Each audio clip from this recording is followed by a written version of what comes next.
Marcos capítulo 8. Naqueles dias, quando outra vez se reuniu grande multidão, e não tendo eles o que comer, chamou Jesus os seus discípulos e lhes disse: Tenho compaixão dessa gente, porque há 3 dias que permanecem comigo, e não tenho o que comer. Se eu os despedir para suas casas em jejum, desfalecerão pelo caminho, e alguns deles vieram de longe. Mas os seus discípulos lhe responderam: Donde poderá alguém fartá-los de pão nesse deserto? E Jesus lhes perguntou: Quantos pães tendes? Responderam eles: 7. Ordenou ao povo que se assentasse no chão. E tomando 7 pães, partiu-os após ter dado graças e os deu a seus discípulos, para que estes os distribuíssem, repartindo entre o povo. Tinham também alguns peixinhos e, abençoando-os, mandou que estes igualmente fossem distribuídos. Comeram e se fartaram, e dos pedaços restantes recolheram 7 cestos. Eram cerca de 4.000 homens. Então Jesus os despediu. Logo a seguir, tendo embarcado juntamente com seus discípulos, partiu para as regiões de Dalmanuta. E saindo os fariseus, puseram-se a discutir com ele, e tentando-o, pediram-lhe um sinal do céu. Jesus, porém, arrancou do íntimo do seu espírito um gemido e disse: Por que pede essa geração um sinal? Em verdade vos digo que a esta geração não se lhe dará sinal algum. E deixando-os, tornou a embarcar e foi para o outro lado. Ora, aconteceu que eles se esqueceram de levar pães e no barco não tinham consigo senão um só. Preveniu-os Jesus, dizendo: Vede, guardai-vos do fermento dos fariseus e do fermento de Herodes. E eles discorriam entre si: É que não temos pão. Jesus, percebendo, lhes perguntou: Por que discorreis sobre o não terdes pão? Ainda não considerastes nem compreendestes? Tendes o coração endurecido? Tendo olhos não vedes e tendo ouvidos não ouvis? Não vos lembrais de quando partiu 5 pães para os 5.000?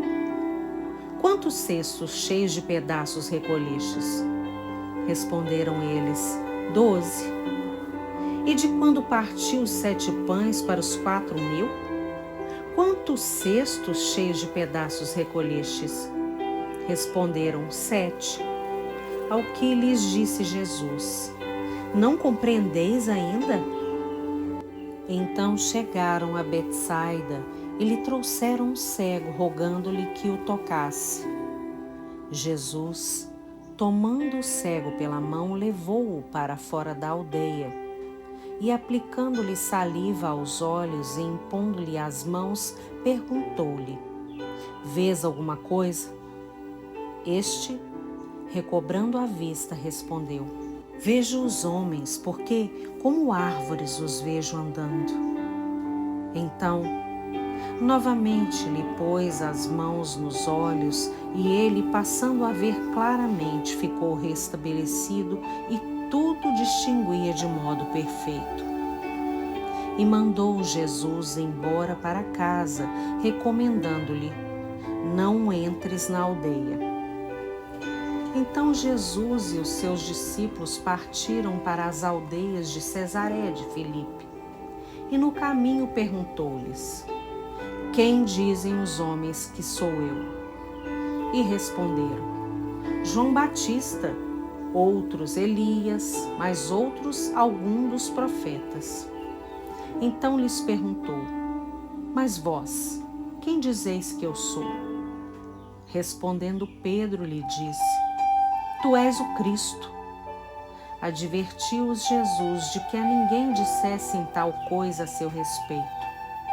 Então começou ele a ensinar-lhes que era necessário que o Filho do Homem sofresse muitas coisas, fosse rejeitado pelos anciãos, pelos principais sacerdotes e pelos escribas, fosse morto e que depois de 3 dias ressuscitasse.